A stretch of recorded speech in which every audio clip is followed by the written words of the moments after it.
नमस्कार दोस्तों, मैं गोविंद विश्वास आप सभी का इस चैनल पर एक बार फिर से स्वागत करता हूं। आज जो इस चैनल पर नए हैं, चैनल को सब्सक्राइब कर ले और बेल आइकन को ज़रूर दबा दें। आज हम बात करने जा रहे हैं परीक्षित बरुआ जी से, जो कि असम से हैं। परीक्षित जी, आपका बहुत बहुत स्वागत है इस प्रोग्राम में, जिसका नाम है अपनी कहानी अपनी ज़ुबानी। हम जानना चाहते हैं आपके जीवन के विषय में, आपका बचपन, आपकी स्कूलिंग के विषय में, आपकी स्टडी के विषय में, और इस फील्ड के प्रति आपकी रुचि कैसे बढ़ी, इस विषय में आप दर्शकों से ज़रूर कुछ शेयर कीजिएगा। मेरा जन्म असम का जोरहाट बोल के एक टाउन में हुआ था और इसी टाउन से ही मेरा बचपन का पढ़ाई शुरू हुआ। बाद में जोरहाट का ही जेबी कॉलेज बोल के एक कॉलेज से मैं बीएससी पढ़ना शुरू किया, लेकिन मैं बीएससी कंप्लीट नहीं किया क्योंकि मुझे बड़ौदा जाके बड़ौदा का एमएस यूनिवर्सिटी का फैकल्टी ऑफ फाइन आर्ट्स से मुझे डिग्री लेना था। इसीलिए मैं बीएससी छोड़ के फैकल्टी ऑफ फाइन आर्ट्स का पेंटिंग डिपार्टमेंट से मैं 4 इयर्स का डिग्री लिया। उसका बाद फैकल्टी ऑफ फाइन आर्ट्स का प्रिंट मेकिंग डिपार्टमेंट से मैं 2 इयर्स का मास्टर डिग्री कोर्स किया। आर्ट लाइन में जाने का मन मेरा एकदम बचपन से ही था। मेरा टाउन जोरहाट में जोरहाट फाइन आर्ट्स सोसाइटी बोल के एक सोसाइटी है और इस सोसाइटी का अंडर में एक स्कूल था, अभी भी है। और मैं जब स्कूल में था तब से मैं जोरहाट फाइन आर्ट्स सोसाइटी जाना शुरू किया और जोरहाट फाइन आर्ट्स सोसाइटी का जो स्कूल है वहाँ से मैं आर्ट सीखना शुरू किया। और तब से मुझे faculty of fine arts Baroda का बारे में मुझे पता था और बचपन से ही मेरा मन था कि मैं बड़ौदा जाके कुछ सीखूं। जी परीक्षित जी, हम जानना चाहते हैं कि आप पेंटिंग के साथ साथ और किस विधा में काम करते हैं, वह काम के पीछे किस तरह के कॉन्सेप्ट होते हैं, उस विषय में भी दर्शकों को ज़रूर कुछ शेयर कीजिएगा। मैं पेंटिंग और प्रिंट मेकिंग ये दोनों मीडियम में मैं काम करता हूँ और मेरा काम में मैं कॉन्सेप्ट को काफ़ी इम्पोर्टेंस देता हूँ। मेरा आर्ट वर्क में जितना सारा मैं इमेज यूज़ करता हूँ, सभी इमेज मेरा लाइफ का साथ जुड़ा रहता है, रिलेटेड होता है। सिर्फ 1 या 2 या 3 सोर्स से मैं इमेज कलेक्ट नहीं करता हूँ। मेरा जिंदगी का ही अलग अलग सोर्स से मैं मेरा पेंटिंग के लिए इमेज कलेक्ट करता हूँ। मेरा चाइल्डहुड से लेकर अभी का जो एक्सपीरियंस है वहाँ से भी मैं इमेज कलेक्ट करता हूँ। मेरा रिलीजन, मेरा कल्चर से लेकर, हिस्ट्री से लेकर, सराउंडिंग से लेकर मेरा जितना सारा एक्सपीरियंस है सभी से मैं इमेज कलेक्ट करता हूँ। कभी कभी मैं सुरियलिस्ट इमेज भी यूज़ करता हूँ, कभी कभी मेटाफिजिकल इमेज भी आता है। अलग अलग सोर्स से अलग अलग ढंग से इमेज को व्यवहार करके एक इंटरेस्टिंग पेंटिंग करने के लिए या प्रिंट वर्क करने के लिए मैं कोशिश करता हूँ। जी परीक्षित जी, हम जानना चाहते हैं काम के पीछे कॉन्सेप्ट का होना कितना इम्पोर्टेंट है और आप उसको किस नज़रिए से देखते हैं। सभी आर्टिस्ट का काम करने का तरीका अलग अलग होता है। कोई कॉन्सेप्ट लेके काम करता है और कोई बिना कॉन्सेप्ट से ही काम करते हैं। एक टाइम था जब आर्टिस्ट ने स्किल को ज़्यादा इम्पोर्टेंस देते थे और कॉन्सेप्ट का ऊपर इतना ध्यान नहीं देते थे। मार्शल डुसम का टाइम से जब कॉन्सेप्चुअल आर्ट शुरू हुआ, तब से आज तक आर्टिस्ट लोग अलग अलग ढंग से अलग अलग कॉन्सेप्ट लेके अपना काम कर रहे हैं और सभी का कॉन्सेप्ट अलग होता है। मुझे लगता है काम इंटरेस्टिंग करने के लिए हम लोग का पेंटिंग में कॉन्सेप्ट होना ज़रूरी होता है। जी परीक्षित जी, हम जानना चाहते हैं कि एक आर्टिस्ट को अपने स्टाइलाइजेशन पे कितना ध्यान देना चाहिए, किस प्रकार उसको सबके सामने प्रस्तुत करना चाहिए, उस विषय में भी ज़रूर कुछ अपने विचार रखिएगा। मेरा मानना है हम लोग का आर्ट वर्क हमेशा खूबसूरत होना इतना ज़रूरी नहीं होता है।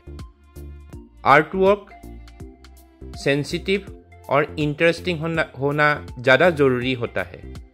और आर्ट वर्क को इंटरेस्टिंग बनाने के लिए नया इमेज यूज़ करना ज़रूरी होता है, नया मटेरियल यूज़ करना चाहिए, नया टेक्निक, नया स्टाइल से लेकर नया कॉन्सेप्ट का व्यवहार करना काफ़ी ज़रूरी होता है। सभी आर्टिस्ट का अपना अपना क्वालिटी होता है। खुद का क्वालिटी को डेवलप करके हम लोग अपना एक नया पहचान, एक नया लैंग्वेज क्रिएट कर सकते हैं। आर्टवर्क को इंटरेस्टिंग करने के लिए एक नया लैंग्वेज डेवलप करना काफ़ी ज़रूरी होता है। जी, ये तो हो गए अपने काम के विषय में, और हम अब जानना चाहते हैं कि समाज में आर्टिस्ट का एक दायित्व होता है, तो उसको वो किस प्रकार निभा सकता है, वह किस प्रकार निभाना चाहिए, उस विषय में ज़रूर कुछ बताइएगा। समाज को आगे ले जाने के लिए कलाकार का काफ़ी भूमिका होता है। हम लोग का काम में हम लोग समाज को ही रिफ्लेक्ट करते हैं, लेकिन मैं जोर जबरदस्ती करके समाज का कोई बर्निंग इशू लेके मैं काम नहीं करता हूँ। मैं आर्ट फॉर आर्ट सेक का ऊपर ज़्यादा बिलीव करता हूँ। मेरा काम ज़्यादा ऑटोबायोग्राफिकल जैसा है। मेरा ज़िंदगी का जितना सारा एक्सपीरियंस है वो मेरा काम में दिखाई देता है। मेरा मानना है आर्टिस्ट का मेन काम है एक सेंसिटिव आर्ट वर्क करके समाज को दे जाना। अलग से सोसाइटी का एक बड़ा इशू लेके काम करके हम लोग सोसाइटी को सुधार नहीं सकते हैं। हर इंसान एक फैमिली का साथ जुड़ा रहता है। वो फैमिली एक सोसाइटी में रहता है, वो सोसाइटी एक स्टेट में रहता है, और वो स्टेट एक देश का पार्ट होता है। मेरा सभ्यता, संस्कृति, मेरा सोच, ये सारा कुछ मेरा सोसाइटी, मेरा देश का ही एक हिस्सा है, एक पार्ट है। मेरा मानना है अगर ट्रूली और ऑनेस्टली मैं खुद को मेरा काम में रिफ्लेक्ट करूँ तो इनडायरेक्टली मैं सोसाइटी को ही बहुत अच्छा से रिप्रेजेंट कर सकता हूँ। मेरा ऑटोबायोग्राफिकल आर्ट वर्क से या एक्सपीरियंस से मैं मेरा अपना देश और समाज का ही संस्कृति से लेके सभ्यता से लेके सारा जो पॉजिटिव चीज़ है मैं अच्छे से डिपिक्ट कर सकता हूँ। कलाकार का कला एक रिकॉर्ड बन जाता है जो बाद में देश का काम में आता है। फॉर एग्जाम्पल हड़प्पा या मोहनजोदड़ो का जो सभ्यता है, वो सभ्यता में जितना सारा आर्ट वर्क हम लोग को मिलता है उसका बारे में हम लोग बोल सकते हैं। हड़प्पा मोहनजोदड़ो सभ्यता का जो रिटन स्क्रिप्चर है वो हम लोग अभी भी नहीं पढ़ पाते हैं, लेकिन वो टाइम का जितना सारा आर्ट वर्क है वो आर्ट वर्क से हम लोगों को वो टाइम का जो इतिहास है उसका बारे में पता चलता है। इसीलिए मैं मानता हूँ हम लोग का आर्ट वर्क में हम लोगों ने ट्रूली खुद का जो सभ्यता संस्कृति से लेके जितना सारा एक्सपीरियंस है वो सब को रिप्रेजेंट करके अपना काम, अपना आर्ट वर्क करना सही है। तभी बाद में ये सारा आर्ट वर्क एक इतिहास बन जाएगा और बाद में लोगों को हम लोग का बारे में अच्छे से पता चलेगा। हम लोग का आर्ट वर्क एक रिटन डॉक्यूमेंट जैसा होना चाहिए। अभी फ्यूचर जनरेशन में हम लोग का आर्ट वर्क हेल्पफुल होगा। इसीलिए मैं मानता हूँ कला के लिए अगर हम लोग कला करेंगे तभी हम लोग का काम समाज के लिए ज़्यादा हेल्पफुल होगा। समाज को बनाने के लिए एक अहम भूमिका निभाएगा।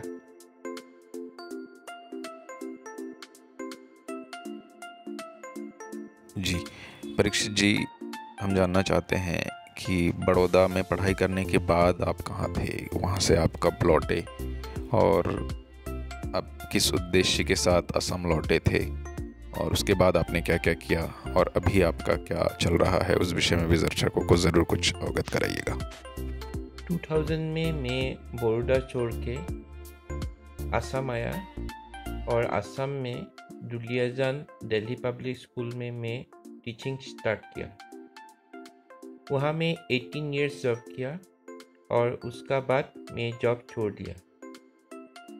मुझे लगा प्राइवेट स्कूल में जॉब करके मैं मेरा आर्ट वर्क कंटिन्यू नहीं कर पाऊँगा, इसीलिए मैं वो जॉब छोड़ के मेरा अपना जो होम टाउन है जोरहाट आ गया और 2018 27 दिसंबर में मैं मेरा एक आर्ट सेंटर शुरू किया।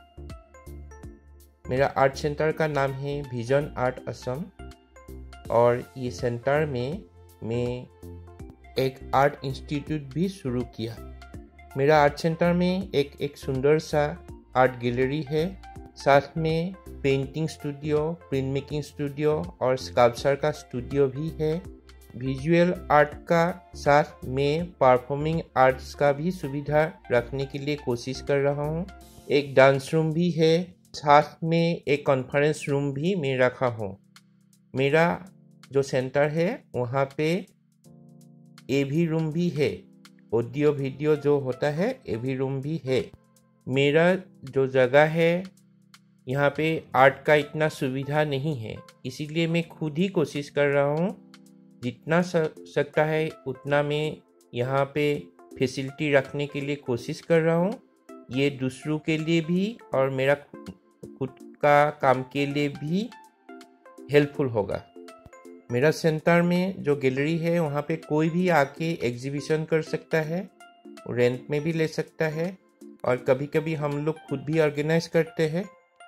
बाहर से कोई लोग आने से यहाँ पे रहने का भी सुविधा है और जितना हो सकता है मैं यहाँ पे अलग अलग आर्ट इवेंट भी ऑर्गेनाइज करता हूँ।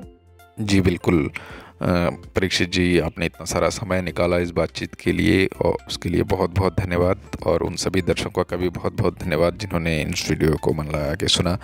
आप हमें कमेंट्स के ज़रिए आपकी प्रतिक्रिया ज़रूर भेजिएगा। अगर चैनल को अच्छा लगे तो लाइक और सब्सक्राइब कीजिए और बेल आइकॉन को दबाना मत भूलिए। हाँ, और दोस्तों कमेंट करना भी बिल्कुल ना भूलें, क्योंकि कमेंट्स के ज़रिए हमें पता चलता है कि किस तरह के वीडियो बन रहे हैं और अगर आपके मन में कुछ प्रश्न हैं तो वो भी पूछ सकते हैं। और इसी के साथ हम आज की बातचीत को यहीं रोकते हैं, कल फिर मुलाकात होती है। नमस्कार, जय हिंद।